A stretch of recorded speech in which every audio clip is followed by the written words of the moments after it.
The countdown on my phone said 3 days, 7 hours, and 22 minutes until my engagement party, and honestly, I wasn't sure if it was a countdown to joy or a firing squad.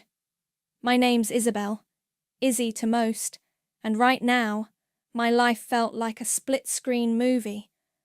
On one side, there was Jace, my amazing fiancé, the man who made me feel like I could actually breathe. On the other, my family. So, the blush pink napkins or the champagne gold is? Jace held up 2 swatches, his brow furrowed in mock seriousness. We were sprawled on our living room floor, surrounded by party planning debris. He was trying, bless him, to make this fun. Champagne gold, I said, forcing a smile. Definitely. Matches your eyes. He grinned, that easy, heart-melting grin. Smooth. You trying to get out of picking a caterer for the vegan options? Maybe, I admitted, poking his side. But mostly, I just like your eyes. He leaned in and kissed me, soft and slow, and for a moment, the knot in my stomach loosened. This party was for us, for the future we were building, far away from the long shadows of my childhood. The shadows had names: Amy, my older sister, the perfect one, and our parents, Steve and Helen, who seemed to believe Amy walked on water while I was permanently stuck in the shallow end, splashing about. Sweet, simple Izzy, Mum would say with that tight little smile. Dad would just nod, his attention already drifting back to whatever Amy was achieving that week. My phone buzzed on the coffee table. Caller ID, Mom. Jace saw my face fall. You got this, he murmured, squeezing my hand before pretending to be engrossed in a venue brochure. I took a breath. Hi, Mom. Isabel, darling. Just calling to see how you're coping with all the party stress. You know, you're not exactly the organizational type. Her voice was light, airy, like a poisoned dart wrapped in silk. Everything's under control, Mom. Jace is a huge help. Oh, good. Jace is such a dear. We're all so thrilled you've found someone so capable. It's a relief, honestly. I bit the inside of my cheek. Relief that plain, broke me managed to snag a good man? So, what color scheme did you go with, dear? Amy was just saying the other day how she hoped you wouldn't pick anything too drab. You know how she worries about your taste. It's going to be lovely, Mom, I said, my voice flatter than I intended. Well, I'm sure it'll be sweet, just like you. There it was. Oh, you'll never guess. Amy just got nominated for the Young Philanthropist of the Year award for her charity gala work. Isn't that marvelous? She's just so driven. We're bursting with pride. That's great, Mom. Really. I tried to sound enthusiastic, but it came out sounding like I was reading a grocery list. My boring admin job, as they all called it, was currently eating my soul, but not in a way I could ever share with them. The late nights, the endless spreadsheets, the pressure. It was all part of a secret I'd guarded for 3 long years. A secret Jace knew. A secret that was the actual reason I sometimes looked like a zombie. Yes, well, we're having a little celebratory dinner for her next week. You and Jace should try to make it if you're not too swamped with your little party. We'll see, Mom. I'm pretty busy with work right now. Oh, that little admin job of yours. Still plugging away at that, are you? Well, every little bit helps, I suppose. The condescension was a physical weight. Anyway, darling, must run. Amy's popping over. Just wanted to check in on my sweet, simple girl. Don't overwhelm yourself. The line clicked. I stared at my phone, the silence in the room suddenly deafening. Jace put down the brochure. You okay? Peachy, I said, trying for sarcasm, but it just sounded tired. Just got the standard Amy is a literal angel in your also present update. He came over and wrapped his arms around me from behind, resting his chin on my shoulder. They don't see you, Izzy. Not the real you. They see what they want to see, I mumbled, leaning back against him. The sweet, simple one who needs a capable man to look after her because she's too busy with her little admin job to amount to anything. The bitterness tasted like ash in my mouth. This party was supposed to be a celebration of love, of new beginnings. But with my family, every gathering felt like walking into a courtroom where I was perpetually on trial, and Amy was both star witness and prosecutor, with Mom and Dad as the nodding jury. Just get through this party, Izzy, I told myself, more a prayer than a statement. Then things will be different. Little do I know how different they're about to become. My little admin job wasn't so little, and it definitely wasn't admin. The next morning, I was at the Aegis security office before sunrise, the city lights still twinkling below our small rented space. The aroma of stale coffee and anxious energy was our signature scent. Morning, Tristan, my co-founder, mumbled, not looking up from his laptop. His hair was sticking up in 3 different directions, and he had dark circles under his eyes that rivaled mine. Morning, I replied, dropping my bag. Did you even go home? Define home, he grunted. Pretty sure my couch thinks I've moved in permanently. The latest build had a glitch. Fixed it, mostly. Aegis Security, my baby, our baby. 3 years of blood, sweat, and ramen noodles had gone into building it from an idea sketched on a napkin to a functioning cybersecurity firm with a handful of dedicated, sleep-deprived employees. We operated in stealth mode, a deliberate choice. My choice. Client X is happy with the latest penetration test results, I said, pulling up a dashboard. They're signing the extension next week. Good. We need that revenue, Tristan said, finally looking up. Any word from Vanguard Ventures? My stomach did a familiar flip. Their analyst is supposed to call today with feedback from the partners meeting. This was it. The Series A funding. The money that would take Aegis from a scrappy startup to a serious player. We'd bootstrapped, poured every penny of our savings in, maxed out credit cards I didn't even tell Jace about in the early days. My social life had evaporated. Friends stopped calling after I'd cancelled for the 10th work thing. My parents just saw it as further proof of my lack of ambition, my inability to hold down a proper job with normal hours. Izzy just likes her quiet little routines, Mum had said to Aunt Carol at last year's disastrous Christmas dinner, after I'd begged off early, claiming a headache, when, in reality, a critical server had crashed. Amy had smirked, adding, "Some people just aren't cut out for the fast lane, Mom. It's fine. She has other qualities." The pity in their eyes was worse than any outright criticism. The secrecy had been non-negotiable for me. I remembered, vividly, when I was 16. I'd won a regional science fair, a project I'd poured my heart into. I was so proud. At the celebratory dinner, Amy, then a freshman in college, had spent the entire meal dissecting my project, pointing out its obvious flaws and how it was cute for a high school thing. My parents had chuckled. "Oh, Amy, you're so sharp," Dad had said. "She's just helping you see the bigger picture, Izzy." My small flicker of pride had been snuffed out, replaced by a familiar, dull ache. Any achievement, any tiny spark of success I'd ever had, was either belittled by Amy or immediately co-opted by my parents as something they could boast about, usually in the context of how it paled in comparison to Amy's latest triumph.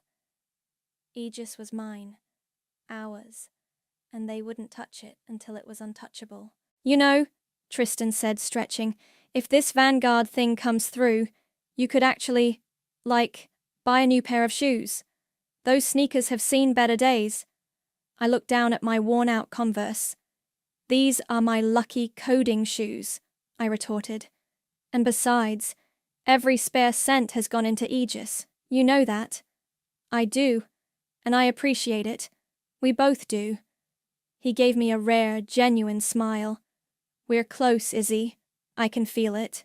The day crawled by in a blur of code reviews, client calls, and endless cups of coffee. Every time my phone buzzed, my heart leaped into my throat. Jace texted me a picture of him wrestling with a giant inflatable swan for the party pool. SOS. Send reinforcements, or a very large pin. I smiled, a real smile. He was my sanity. Late afternoon, my personal cell, the one I used for Aegis business, rang. Unknown number. My breath hitched. Isabel, a crisp, professional voice asked. Speaking. This is Mark Jenkins from Vanguard Ventures. My hand tightened on the phone. Tristan stopped typing, his eyes wide. We've reviewed the final proposal, Mark continued, his voice maddeningly calm. The partners were very impressed with Aegis's proprietary threat detection algorithms and your team's vision. We'd like to move forward. I almost dropped the phone. Tristan was mouthing, What? What? Silently, frantically. Move forward, I managed, my voice squeaking. Yes, we're prepared to lead your Series A round. We just need one final in-person meeting to go over the terms, dot the I's, cross the T's. Standard procedure. How is your availability? Whenever works for you, I said, trying to sound cool, professional, not like someone whose entire future was hanging on this. Tristan was now silently fist-pumping the air. Excellent, Mark said. We have an opening with the senior partners. Let's see, this Saturday morning? Say, 9 a.m. Saturday morning. My engagement party was Saturday afternoon. The universe clearly had a twisted sense of humor. Saturday morning at 9 a.m., I repeated, my mind racing. That works perfectly. Saturday morning? Are you insane? Bethany, my best friend, nearly choked on her latte. We were crammed into our favorite tiny coffee shop, the aroma of roasted beans a welcome change from Aegis's stale air. Beth was one of exactly 3 people who knew the truth about my admin job, the other 2 being Jace and Tristan. It was the only slot they had with the senior partners, I explained, stirring my own untouched cappuccino. I couldn't exactly say, sorry, can't make it, gotta pick out canapes for my engagement party. Bethany shook her head, a sympathetic smile playing on her lips. Only you, Izzy.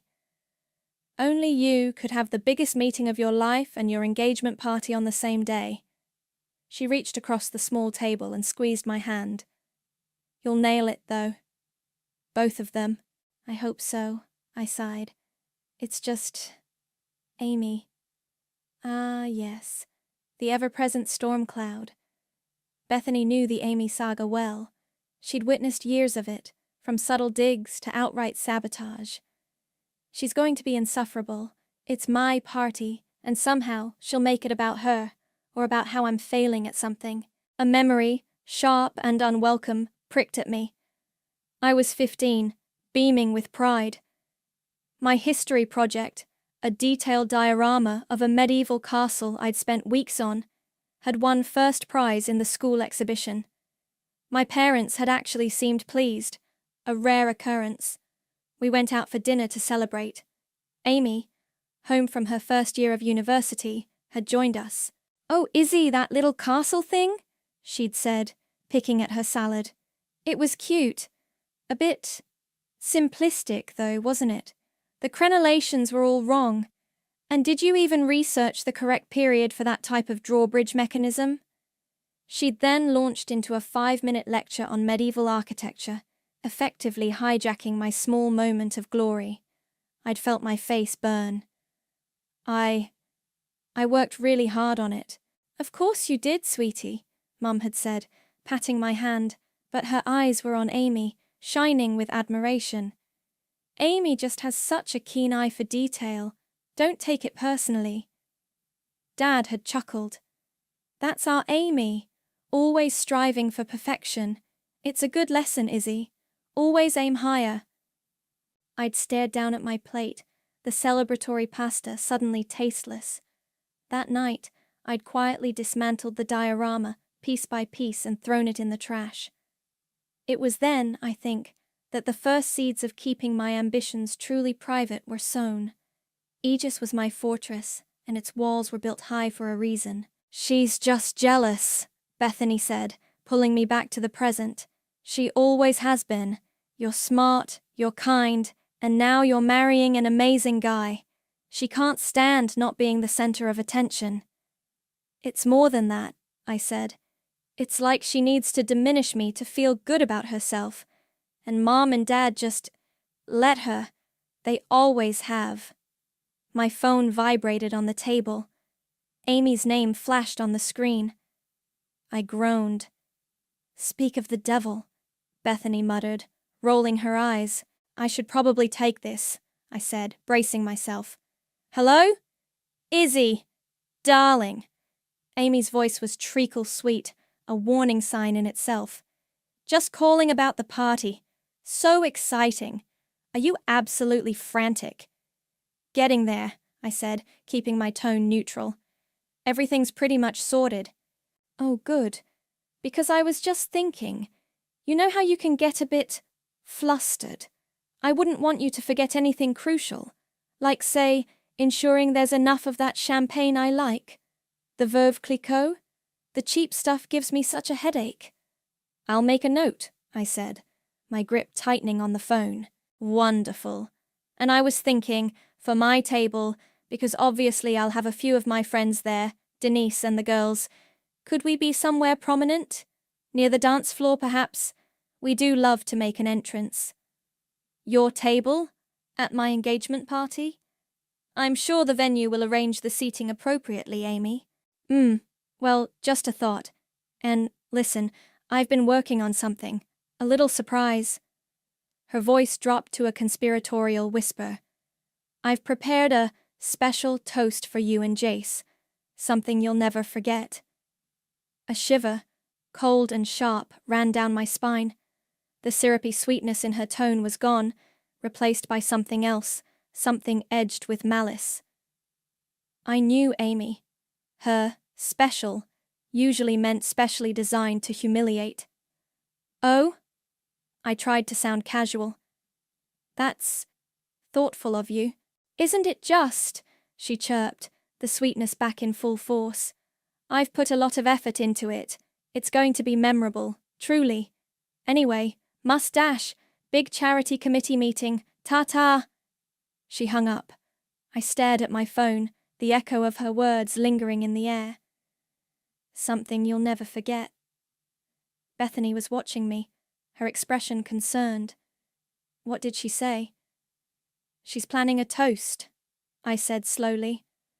A special one. Bethany winced. Oh, Izzy, that sounds ominous. Yeah, I said, a knot of dread tightening in my stomach. It really, really does.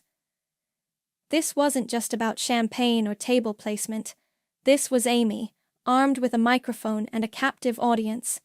And I had a horrible feeling I knew exactly who her target would be. Saturday morning.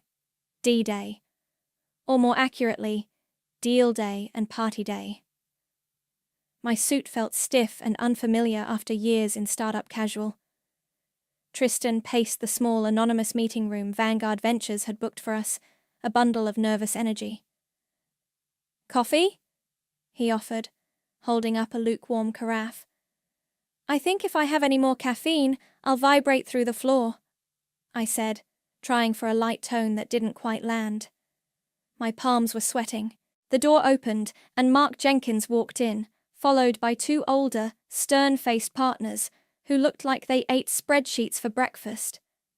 The next hour was a blur of pointed questions, financial projections, and intense scrutiny. Tristan and I fielded everything they threw at us, our carefully rehearsed presentation flowing surprisingly smoothly. We knew Aegis inside and out. It was our creation. Finally, Mr. Henderson, the most senior partner, leaned back in his chair. Impressive, very impressive.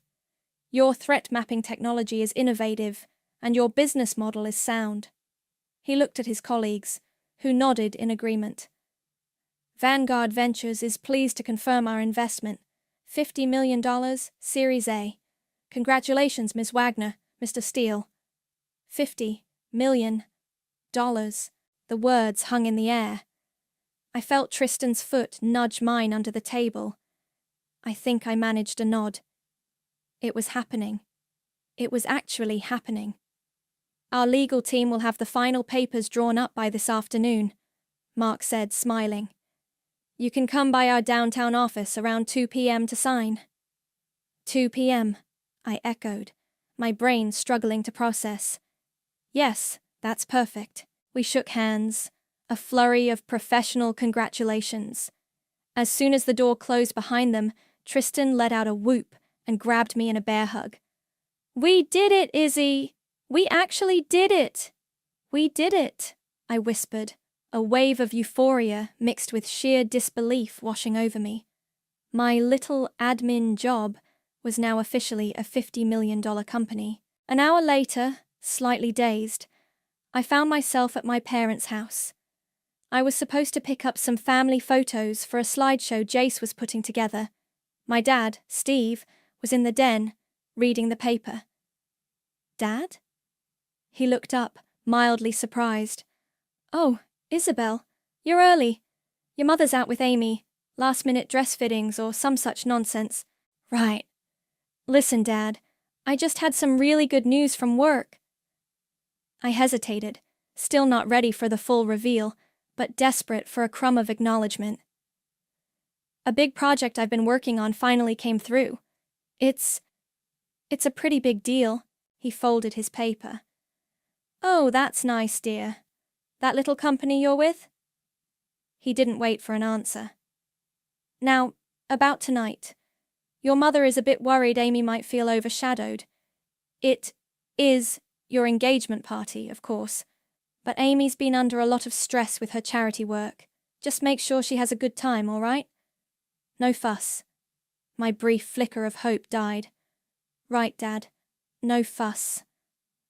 I gathered the photos, the weight of his casual dismissal heavier than any stack of albums. At 1:55 p.m., I was sitting in a sleek, glass-walled conference room at Vanguard Ventures law firm, a thick stack of documents in front of me.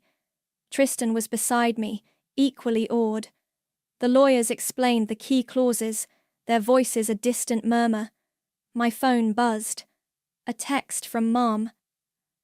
So glad Jace is good for her. Hopefully she doesn't scare him off with her. Well, you know. Can't wait for your amazing toast, sweetie. XOXO. My blood ran cold. She'd clearly meant to send it to Amy. Well, you know. My plainness, my supposed lack of ambition, my simplicity, the casual cruelty, the effortless backstabbing, even on a day that should have been about me, still had the power to sting. But as I picked up the heavy, expensive pen, something shifted. The sting was still there, but it was overlaid with a new, icy resolve. They could whisper and sneer all they wanted. They could dismiss me, pity me, try to tear me down with their special toasts. I uncapped the pen. Let them. I signed my name, Isabel Wagner, CEO of Aegis Security, on the line that confirmed $50 million of investment. The ink was dark and decisive. I looked up, catching my faint reflection in the polished tabletop. The woman looking back wasn't plain, broke Isabel anymore. She was someone else, someone they hadn't bothered to see. Tonight, they would. Oh yes, tonight they all would.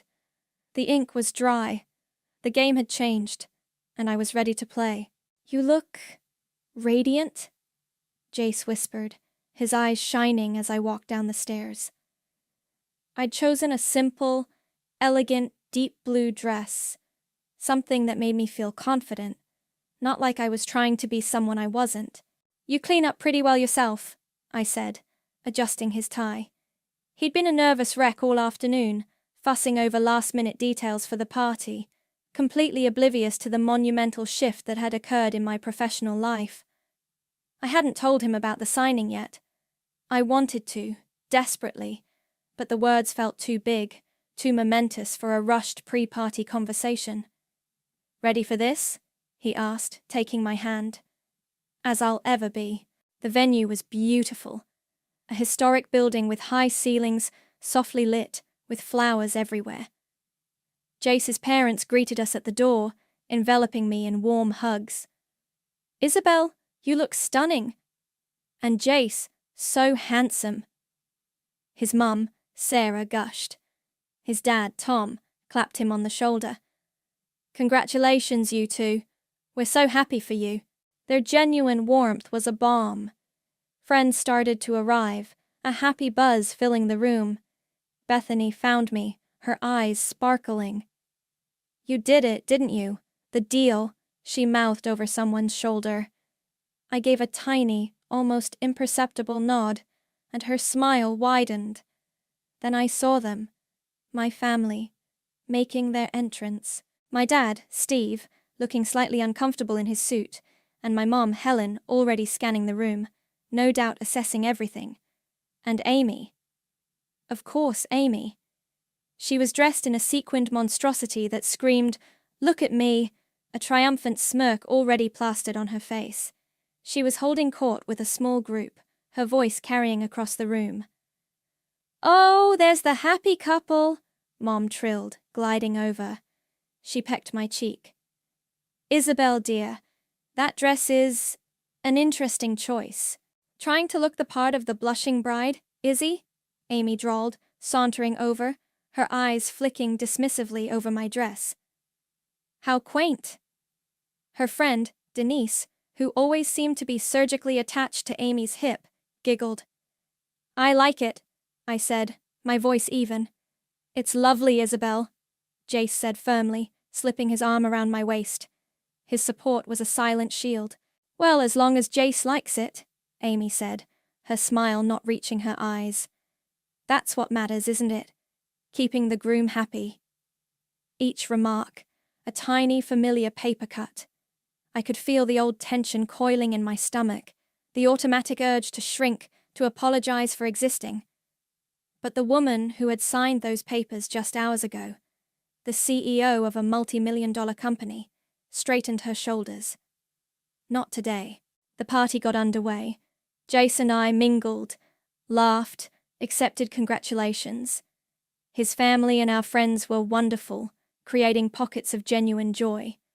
But I was always aware of my family's gravitational pull, the way the atmosphere shifted when they were near.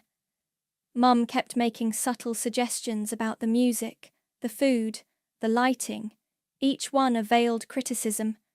Dad mostly hovered near the bar, occasionally glancing at Amy with a proud smile as she regaled her friends with animated stories, her laughter a little too loud. Amy seemed to be everywhere, flitting from group to group, her voice a constant, slightly shrill presence.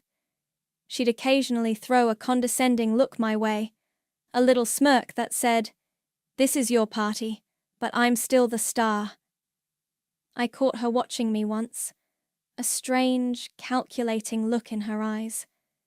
It was the look she got right before she went in for the kill. The dread I'd been suppressing began to bubble to the surface. Her special toast was coming. Jace must have sensed my unease. He leaned in close. "You okay? You seem a million miles away." "Just bracing myself," I admitted. "For Hurricane Amy?" He grimaced. "Don't let her get to you. Tonight is about us." "I know, and it will be." I squeezed his hand, trying to reassure myself as much as him. A little while later, I saw my dad approach the small riser where the DJ was set up. He tapped the microphone. The chatter in the room died down. "Excuse me, everyone, if I could have your attention for a moment," Dad announced, his voice booming slightly. "We have a few people who'd like to say a word. And first up, to offer a special toast to Isabel and Jace, is Isabel's beloved sister, Amy." A smattering of polite applause. Amy glided towards the microphone, her sequined dress catching the light, a malicious glint in her eyes that was impossible to miss. She looked like a predator spotting its prey. Jace's hand found mine, his grip tight. "Showtime," I whispered, my heart pounding a frantic rhythm against my ribs. "Here we go." Amy took the microphone, her smile dazzlingly artificial. "Thank you, Daddy. And hello, everyone. For those of you who don't know me, I'm Amy, Isabel's older sister." She paused for effect, her gaze sweeping the room before landing on me. "And I am just so thrilled for my little sister, Izzy." Her voice dripped with condescension. "Izzy has always been our sweet, simple one." A few polite, uncomfortable chuckles rippled through Jace's side of the family. My own relatives, those who knew the dynamic, shifted in their seats. Always quiet, always in the background. Bless her heart, Jace's hand tightened on mine.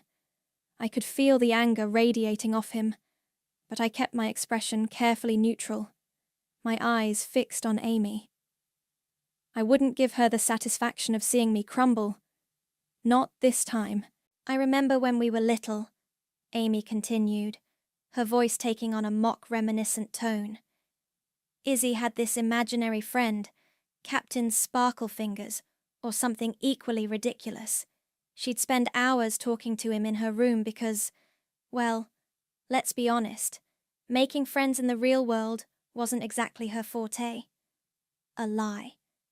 Captain Sparklefingers had been her imaginary friend, a fact she'd conveniently forgotten or twisted. I saw Bethany shoot me a sympathetic look. "And school. Oh, school was an adventure for Izzy," Amy trilled, warming to her theme. "While some of us," she gestured vaguely to herself, "excelled, Izzy was more of a participant, content to just get by. Weren't you, sweetie?" She didn't wait for an answer. "But that's okay. Not everyone can be a high flyer. The world needs ditch diggers too, right?" Denise, Amy's loyal sycophant, let out a loud, braying laugh. My mother, Helen, had a faint, tight smile on her face, as if Amy were delivering some charming, albeit slightly risque, family anecdotes. My father, Steve, was nodding along, a proud glint in his eye as he watched his brilliant eldest daughter command the room. Their complicity was a fresh stab of pain, sharper than Amy's barbs. "And then there were her career aspirations," Amy went on, her voice laced with pity. "So many little jobs. That phase where she wanted to be a poet. And then the temping. Oh, the endless temping. We were all so worried she'd never find her footing. Never really amount to much, if you know what I mean. Always a bit plain, and perpetually broke." The air in the room was thick with discomfort. Some guests were staring at their plates, others exchanged awkward glances. Jace's jaw was clenched so tight, I worried he'd crack a tooth. I put a restraining hand on his arm, a silent plea. "Not yet." "But then," Amy said, her voice softening dramatically, "then she met Jace. Wonderful, handsome, successful Jace." She beamed at him. "And suddenly things started looking up for our Izzy.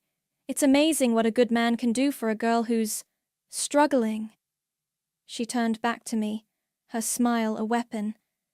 "Honestly, Izzy, we were all so surprised when Jace proposed. You're definitely marrying up, sweetie. He's so far out of your league, it's not even funny, but he clearly sees something in you. Perhaps your hidden depths." She winked, as if sharing an inside joke with the audience. I felt a flush creep up my neck, but I held her gaze. My face was a mask, carefully constructed, betraying nothing of the storm raging inside. Years of practice, years of enduring her casual cruelty, her relentless need to diminish me. Amy raised her champagne flute. "So, let's all raise our glasses to dear Isabel, who has, against all odds, found her little piece of security with Jace." Her voice dripped with false sincerity. We're all so surprised for you. And Jace, darling, good luck. You'll need it. She beamed, basking in the spotlight, clearly expecting applause, or perhaps my tears. Instead, a heavy, awkward silence descended upon the room. Even Denise's follow-up titter sounded forced and out of place. Amy's smile faltered for a fraction of a second. I took a slow, deliberate breath. The air tasted like metal. Then, I stood up, and I walked towards the microphone she had just vacated. My heels clicked softly on the riser as I reached the microphone. Amy was still standing there, a smug, expectant look on her face, as if she couldn't wait to see how I'd try to recover from her public assassination. "Thank you, Amy," I said, my voice surprisingly steady, amplified slightly by the microphone. It cut through the awkward hush. That was truly illuminating. Amy's smirk widened a fraction. She probably thought I was about to dissolve into a puddle of humiliated tears. "And I appreciate your concern for my plainness and brokenness and my future security," I continued, my gaze sweeping across the room. I saw Jace, his expression a mixture of fury and concern. I gave him the smallest, quickest, reassuring glance. My eyes found my parents, Mum looking vaguely uncomfortable now, Dad still with that proud of Amy sheen. Then, I looked directly at Amy. "It's funny you mentioned security," I said, a small, tight smile playing on my own lips. "Because I actually have a small announcement of my own." A murmur rippled through the crowd. Amy's smirk faltered, replaced by a flicker of confusion. "Most of you, especially my family, think I have a boring little admin job. The one Amy so kindly reminded you all about." I let that hang in the air for a beat. "The truth is, for the past 3 years, I haven't been temping or finding my footing. I've been building my own company." Another, louder murmur. I saw Bethany grinning from ear to ear. Jace's jaw, which had been clenched in anger, now hung slightly open in surprise. He knew about Aegis, of course, but not the scale, not the news I was about to drop. "It's called Aegis Security," I stated clearly. "A cybersecurity firm." Amy's face was a picture. The smugness was gone, replaced by a dawning look of disbelief. Her mouth opened slightly. "We've been operating in stealth mode," I explained, my voice gaining strength with every word. "It's been demanding, long hours, a lot of sacrifices, the kind of thing that might make someone seem perpetually broke when they're reinvesting every penny into their dream." I paused, letting the anticipation build, savoring the sudden, absolute stillness in the room. Every eye was on me. "And as of this afternoon," I said, my voice ringing with a clarity and confidence I didn't know I possessed, "Aegis Security officially closed its Series A funding round." I looked directly at Amy, then at my parents. Their faces were frozen. "Valuing Aegis Security at $50 million. Silence. Absolute, stunned, pin-drop silence. Then, chaos. A collective gasp seemed to suck the air out of the room, followed by an explosion of whispers, exclamations. "50 million? Her own company? Did she say 50 million? Jace was staring at me, his eyes wide, a slow, incredulous smile spreading across his face. He looked like he might actually explode with pride. His parents were beaming, looking at me with newfound awe. But my focus was on my family. Amy's jaw had literally dropped. Her carefully applied lipstick seemed to crack around her open mouth. The color drained from her face, leaving it a ghastly white, quickly followed by an ugly, mottled red that clashed horribly with her sequined dress. She looked like she'd been slapped. My father, Steve, just stared, his mouth agape, his earlier pride in Amy completely wiped away, replaced by utter, slack-jawed shock. He looked like he'd seen a ghost, or perhaps, witnessed a particularly dull rock suddenly turn into a diamond. My mother, Helen, clutched her chest, her eyes darting between me and Amy. She looked like she might genuinely faint. Her sweet, simple daughter, the one who needed a capable man, had just announced a $50 million valuation. The math clearly wasn't computing. So, yes, I concluded, my voice calm despite the adrenaline coursing through me, looking directly at my speechless, horrified sister. I think my future security is pretty well handled. By me. Amy opened and closed her mouth like a fish gasping for air, but no sound came out. Her eyes, usually so full of derision and condescension when they looked at me, were now wide with a mixture of shock, disbelief, and something that looked suspiciously like raw, unadulterated panic. The sweetest sound in the world? My sister's stunned, bitter silence. I placed the microphone back on its stand. The room was buzzing, and for the first time in my life, standing in front of my family, I felt completely, utterly, and gloriously powerful. The rest of the party was a blur. As soon as I stepped down from the riser, Jace was there, grabbing me, swinging me around in a hug that lifted me off my feet. $50 million! He yelled over the sudden din of excited chatter. Izzy, wow. You never said, wow. His face was alight with pure, unadulterated pride, and it was the most beautiful thing I'd ever seen.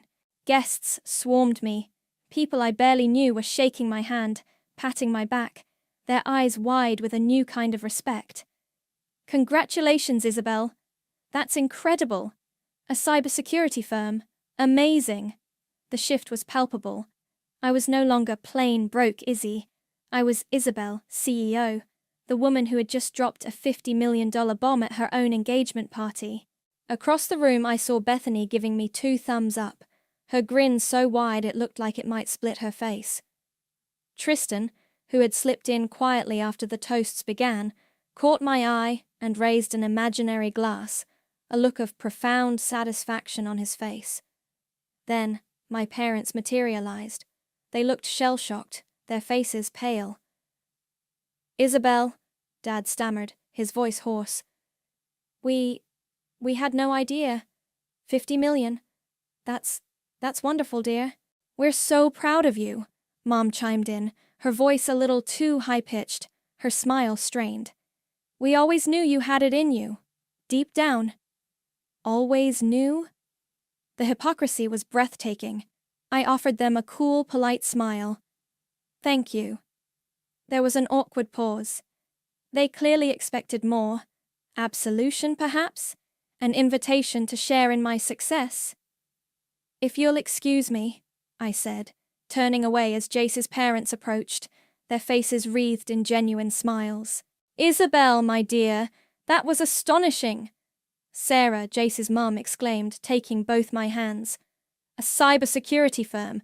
Tom and I are just blown away. You are quite the woman. Their uncomplicated joy was a stark contrast to the stunned confusion on my own parents' faces. And Amy? She was gone. Bethany later told me she'd seen Amy storm out, her face a mask of fury and humiliation, Denise trailing behind her like a lost, sequined puppy. No dramatic exit line, no further attempts to reclaim the spotlight. Just gone, vaporized by the sheer, undeniable force of my success. The revenge was sweeter, more complete, than I could have ever imagined. It wasn't just the shock on their faces, though that was undeniably satisfying. It was the irrefutable proof that they were wrong, so profoundly, publicly wrong about me, for so many years. Later that night, long after the last guests had departed, Jace and I sat on our couch, a bottle of champagne, the good stuff, not the cheap plonk Amy worried about, between us. To Aegis Security, Jace toasted, clinking his glass against mine, and to its brilliant, badass CEO. And to us, I said, smiling, feeling a lightness I hadn't realized I'd been missing for most of my life. To our future. Finally free. My phone, which had been buzzing intermittently, lit up again. A A string of texts from Mom and Dad, rambling, confused messages about needing to talk, about how they always supported me, about family. Then, a new one popped up. Amy. You think you're so clever, don't you? You always had to ruin everything. This doesn't change anything. You're still just pathetic little Izzy trying too hard. I read it. I felt a flicker of the old pain, that familiar ache of her casual cruelty. But then, something new washed over me, a wave of liberating indifference.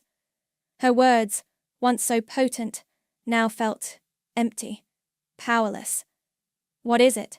Jace asked, seeing my expression. I showed him the text. He snorted. Sour grapes much?